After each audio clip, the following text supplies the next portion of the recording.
Oke.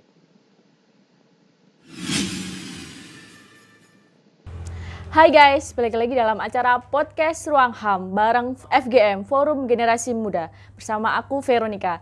Nah, mungkin teman-teman yang baru lihat ini belum tahu apa sih itu FGM atau Forum Generasi Muda. Jadi, Forum Generasi Muda itu adalah salah satu ruang diskusi atau forum diskusi pemuda di Solo yang tertarik tentang isu HAM. Tapi di dalam forum itu tidak hanya membahas tentang isu HAM, kita juga membahas tentang isu-isu terkini. Nah, mungkin untuk teman-teman yang kepo dari FGM ini bisa mengikuti media sosial dari FGM untuk lebih lengkapnya.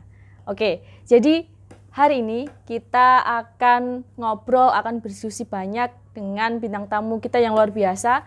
Tentunya masih muda, seorang filmmaker, dan tentunya juga banyak sekali karyanya. Nah, kita pada hari ini kehadiran Mas Igun. Halo, selamat siang Mas Igun. Selamat siang Mbak Vero dan teman-teman FGM dan juga pemirsa yang ada di rumah gitu ya. Iya. Gimana kabarnya Mas di masa pandemi ini? Alhamdulillah ya baik, sekarang ini masih seger, masih muda. Aktivitasnya di era yang new normal ini gimana Mas? Kalau aktivitasnya masih tetap sama gitu ya, maksudnya cuman beda pakai masker sama bawa hand sanitizer gitu aja sih. Masih kuliah? Masih kuliah. Selain kuliah, apa kesibukannya Mas? Kalau selain kuliah paling di rumah ikut di komunitas film, kemudian kalau di kuliah ya paling sama teman-teman penggerak apa ya, literasi gitu sih, masih mulai dari bawah gitulah. Oke, luar biasa sekali. Nah, mungkin sebelum kita ngobrol lebih dalam tentang bintang tamu kita pada hari ini, kita akan saksikan lebih dulu salah satu karya dari Mas Igun ini, bisa kita lihat dulu.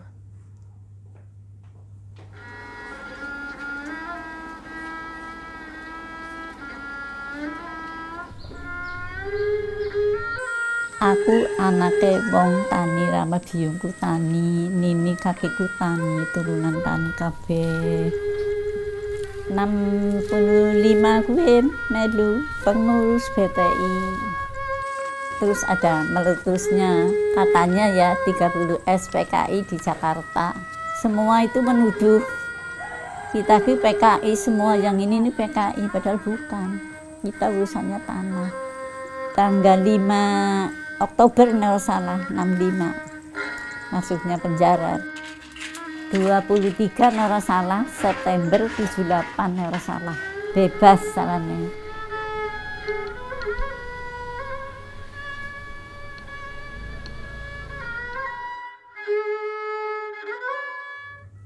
Oke, itu tadi salah satu film karya dari Mas Igun. Judulnya Sum ya Mas? Iya, Oke.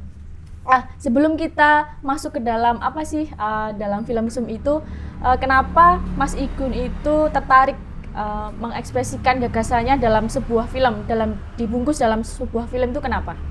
Ya karena aku cerita dari awal dulu ya. Silahkan. Dari awal aku kenal film itu pertama kali aku masuk ke dunia film dari SMA itu. Cuman ketertarikannya sebenarnya dari SMP itu aku pernah lulus SMP, aku mau masuk SMA itu nyari yang ada eskul fotografi intinya gitu ya.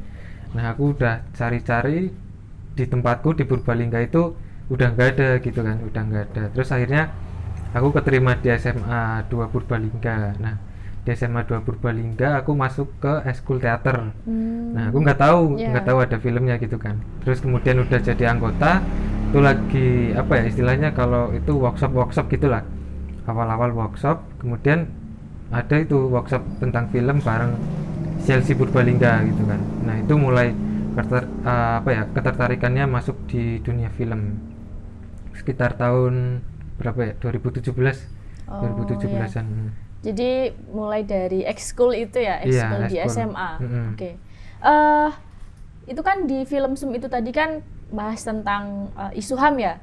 Nah, apa yang menjadi ketertarikan Mas Igun kok bisa tertarik dengan persoalan isu HAM, terutama juga persoalan 6566? Kalau ngomongin ketertarikan sebenarnya banyak yang mempengaruhi gitu ya, terutama dari eksternal itu sendiri. Karena kalau dari Purbalingga sendiri itu kan sebelum aku udah ada film yang judulnya Izinkan Saya Menikahinya sama Kami Hanya Menjalankan Perintah Jenderal. Nah, di masa-masa aku workshop itu sebenarnya itu menjadi tontonan gitu loh. Maksudnya sebagai apa ya? Sebagai bahan untuk belajar teman-teman yang workshop gitu kan. Nah, mulai dari situ agak sedikit banyak mengerti lah tentang HAM itu kan, mulai baca-baca, mulai membuka gitu. Aku mulai riset, kemudian mulai dengar cerita langsung dari Mbah Sum itu kan. Itu sangat menarik gitu loh. Aku begitu apa ya, antusias lah mendengarkannya. Karena bagiku, aku sendiri kan belum pernah mendengar cerita-cerita dari korban-korban 65 itu ya. Nah, itu aku mulai merasakan, terutama kayak apa ya, aku kok hati ini kayak melu ngrasake apa Mbah Sum kuwi loh. Nah, itu yang aku ikut sedih gitu kan. Soalnya yang dari film ini pun pendekatannya nggak terlalu muluk-muluk gitu loh. Intinya kayak aku memposisikan diri sebagai cucu gitu loh. Mbah Sum kan ya sudah berumur gitu kan, ibaratnya udah kayak nenek aku gitu. Makanya ketika aku riset, ketika aku ngobrol-ngobrol sama Mbah Sum itu, aku memposisikan kayak aku lagi ngobrol sama mbahku gitu, nenek gitu kan. Jadi ngalir gitu ngobrolnya. Jadi ngobrolnya ngalir, risetnya ngalir apa segala macem. Dan juga kemudian makin lama makin kesini, dia kayak menganggap aku kayak cucunya sendiri gitu kan. Jadi mulai enak buat ngobrol. Nah, dari cerita-ceritanya dia, mulai dari dia dulu muda itu menjadi anggota di PTI, kemudian dia perjuangan selama di PTI, kemudian akhirnya meletusnya 65 itu dia ditangkap dan dipenjara dengan bunyi penahanan sementara itu. Nah, mungkin dari situ juga membuat aku tertarik ya, bunyi penahanan sementara tapi kok dipenjara 13 tahun gitu. Ini sementara dari mana itu? Kalau sementara kok sampai 13 tahun. Nah, terus yang lama itu gimana gitu kan. Maksudnya sementara aja 13 tahun ya. 13 tahun kan ya cukup lama sih. Gitu kan. Kayak misal dari kecil sampai SMP gitulah. Gitu kan. Itu juga aku jadi mikir kayak ada yang perlu disesuaikan. Maksudnya kayak 13 tahun di penjara, cuman ubek-ubek di penjara gitu loh. Kalau misal kita nggak di penjara, maksudnya kayak kita di rumah gitu kan, bisa beraktivitas cari nafkah atau apa. Nah, berarti kan ada sesuatu yang dihilangkan gitu kan. Maksudnya dari Mbah Sum itu kan ada yang hilang gitu kan. Kayak misal hidup-hidupnya itu mungkin dari segi ekonomi itu Mbah Sum pasti kehilangan, kemudian dari keluarga juga kehilangan gitu sih. Jadi posisinya Mbah Sum sebagai korban ini ya. Oke, jadi selain dari workshop juga dari majalah Pahlawa yang menggambarkan atau menuliskan korban-korban tragedi 65 itu ya, yang tertariknya mulai itu. Oke, sekarang kita akan bahas tentang film yang karya dari Mas Igun. Mungkin bagaimana sih proses dari pembuatan film Sum itu, Mas? Kalau proses itu sendiri kan dalam dokumenter terutamanya ada 3 tahapan lah kalau bisa diringkas. Yang pertama praproduksi, kemudian produksi, sama pasca produksi. Nah, aku mungkin mulai dari praproduksi ya. Praproduksi itu tadi udah dijelasin sedikit, brainstorming itu bareng teman-teman juga di CLC, Komunitas Film Purbalingga. Nah, kemudian kita udah sepakat mau ngangkat ini tentang 65 itu sendiri. Kemudian karena aku masih keterikatan sama sekolah ya, eskul gitu, aku pertama yang harus aku lakuin izin ke pembina, pasti kan. Izin ke pembina itu masih dibolehin. Nah, kemudian kita naik lagi ke kepala sekolah, terutama untuk pengajuan dana gitu kan, anggaran-anggaran dan lain-lain. Nah, sampai di kepala sekolah itu nggak bisa kita untuk meneruskan film itu untuk masuk di program eskul kita gitu kan. Akhirnya karena temanya. Iya, terutama karena temanya yang dibilang sama kepala sekolah kan terlalu sensitif gitu kan. Takutnya nanti mengganggu keamanan sekolah atau gimana kan nggak tahu. Tapi sama kepala sekolah nggak diizinin, akhirnya aku sama teman-teman memutuskan ya untuk terus dibikin aja gitu kan. Terus dibikin, akhirnya kita ya wis pakai anggaran itu pakai iuran sendiri, sama kebetulan waktu film sebelumnya itu kan menang dapat hadiah. Nah itu Buat itu buat buat operasionalnya kas ya. gitulah ya, buat kas, masuk kas, buat operasional bikin film selanjutnya itu.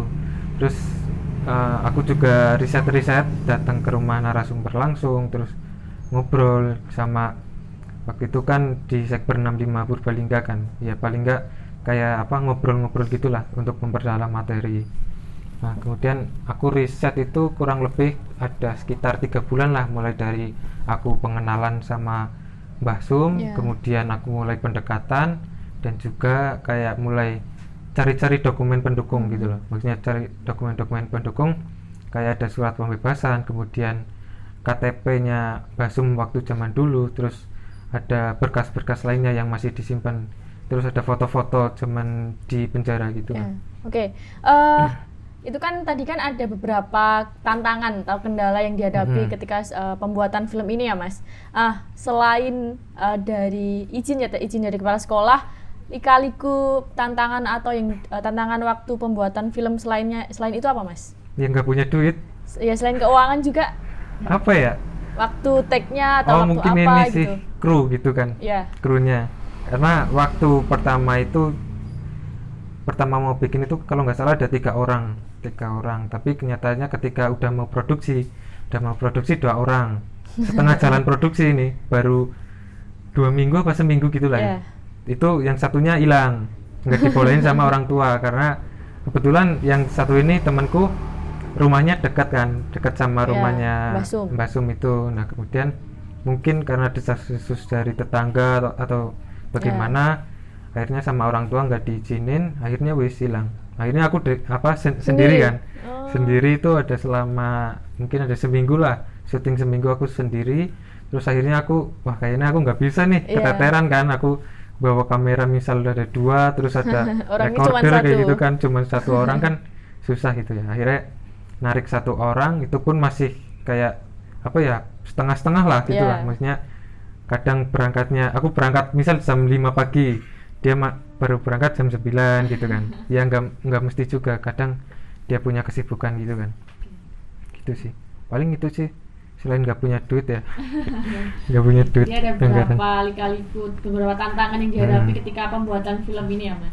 Nah tadi aku lihat juga di salah satu scene-nya itu ada Mbak Sum itu pada waktu itu di BTI juga sudah menciptakan teknologi pertanian. Nah itu mungkin bisa diceritakan gimana itu Mas? Mungkin bukan dari Mbak Sum ya, tapi dari BTI itunya sendiri ya. Nah dari BTI itu sendiri kan yang menarik itu kan perihal tuan tanah itu kan. Kalau zaman dulu kan ada yang mengatur, intinya misal aku punya tanah berapa puluh hektar, nah aku harus menyisihkan sebagian gitulah untuk misal untuk sekolah atau apa keperluan masyarakat, gitu. Terutama pertanian itu sendiri kan. Jadi menurut saya kayak apa ya, pada waktu itu tuh yang digagas oleh BTI itu adil gitu loh, maksudnya untuk seluruh masyarakat Indonesia. Kalau sekarang ini kan nggak ada kayak gitu kan, makanya kalau kamu kaya ya selamanya jadi kaya, yang miskin ya selamanya miskin gitu kan. Maksudnya nggak ada keadilan itu sendiri gitu loh, maksudnya dari tuan tanah itu kan.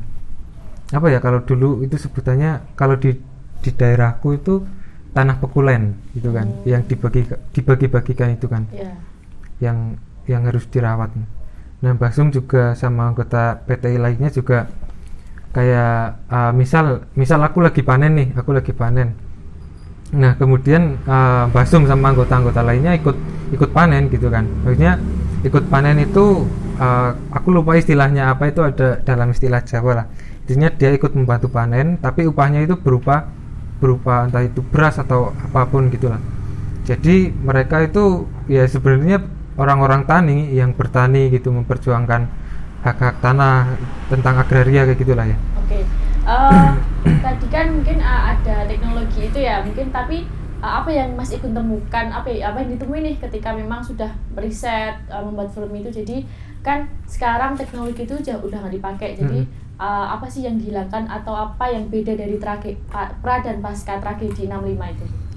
Ya pastinya itu ya, maksudnya kayak yang aku bilang tadi, orang-orang yang misal nggak punya tanah gitu kan. Orang yang nggak punya tanah kan gimana mau bertani gitu kan. gimana mau bertani. Terus yang mereka yang punya tanahnya luas gitu kan, ya pasti akan mempunyai hasil dari tani itu luas juga gitu kan. Dan juga mungkin yang aku soroti dari dari pertanian itu sendiri ya, karena Indonesia sendiri itu kan memiliki sumber daya alam yang banyak banget lah, terutama di pertanian itu sendiri. Masa sekarang beras harus impor dari luar gitu sih? Masa Indonesia yang sawahnya luas nggak bisa mencukupi kebutuhan berasnya sendiri gitu? Jadi itu yang mungkin sangat disayangkan bagi para petani gitu ya, petani sekarang ini.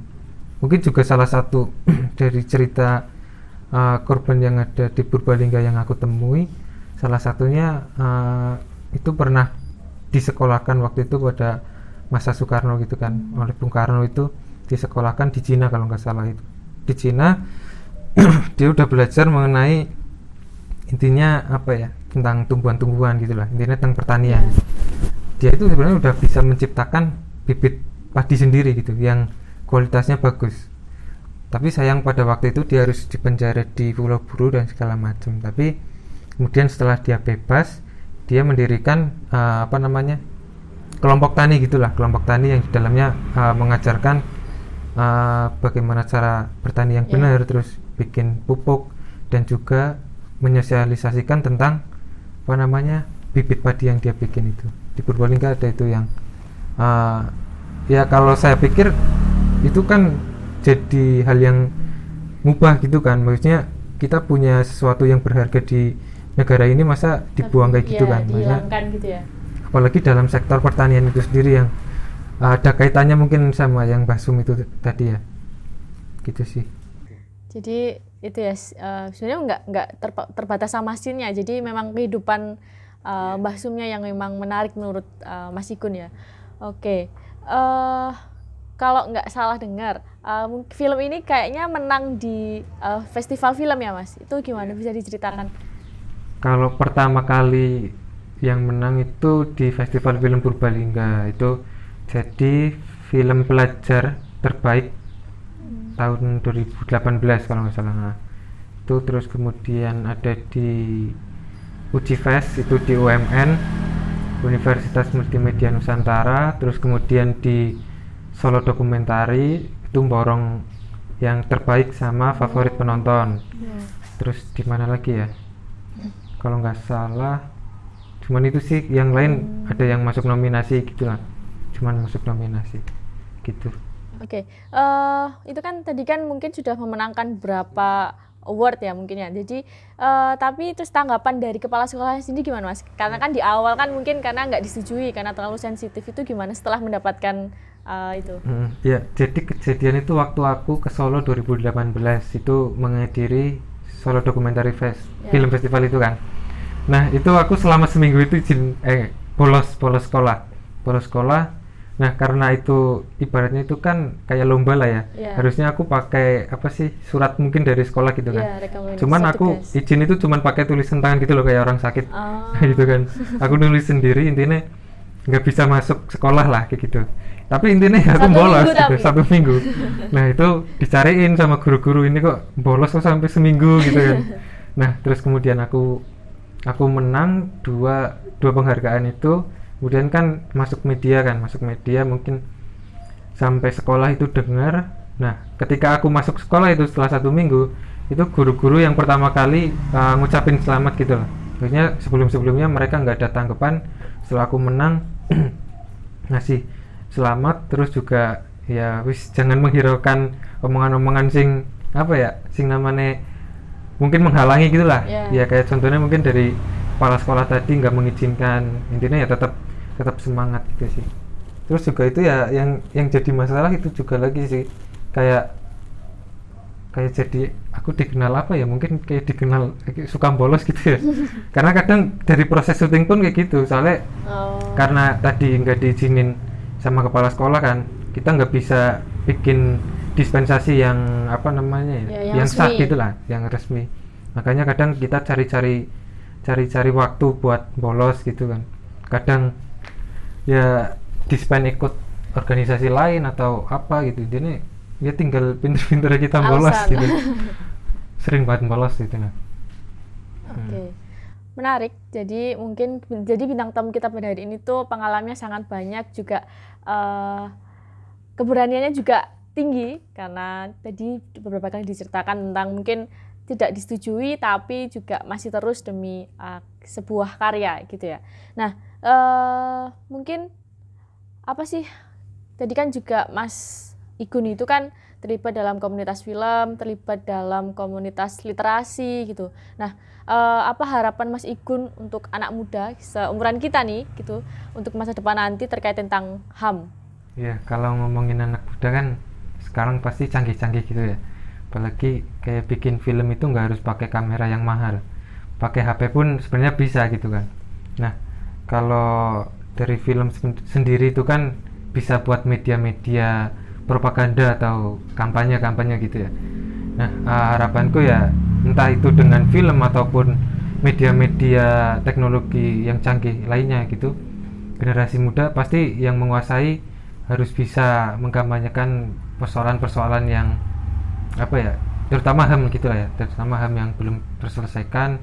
Kemudian banyak juga isu-isu yang mungkin harus kita bicarakan, harus kita selesaikan saat ini, maka dari itu generasi muda itu harus bisa menyiasati dengan adanya teknologi sekarang ini gitu kan. Nggak harus teknologi sekarang ini harus menjadi candu gitu, candu untuk diam, untuk bermain game, malah akhirnya menghasilkan kita yang negatif-negatif gitu kan.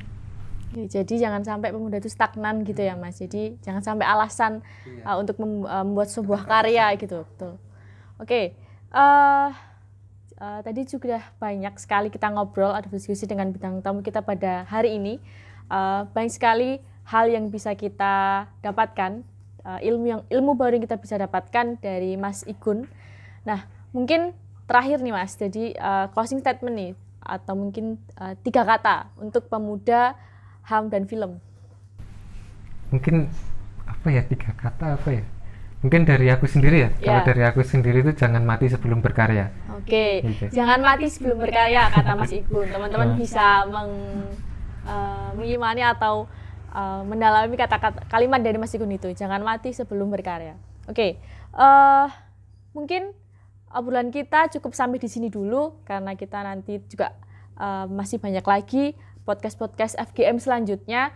Teman-teman bisa ikuti terus media sosial dari Forum Generasi Muda. Sebelumnya, terima kasih Mas Igun telah menyempatkan waktunya hadir pada podcast kita hari ini. Selamat berkarya terus. Semoga karyanya bisa mendukung, bisa mendorong teman-teman pemuda juga untuk terus berkarya seperti Mas Igun. Terima kasih Mas Igun. Nah, teman-teman, terima kasih juga telah menyaksikan podcast ini. Jangan lupa like, share, and subscribe channel YouTube dari Forum Generasi Muda. Sekian dari saya Veronica. Selamat siang, salam sehat selalu.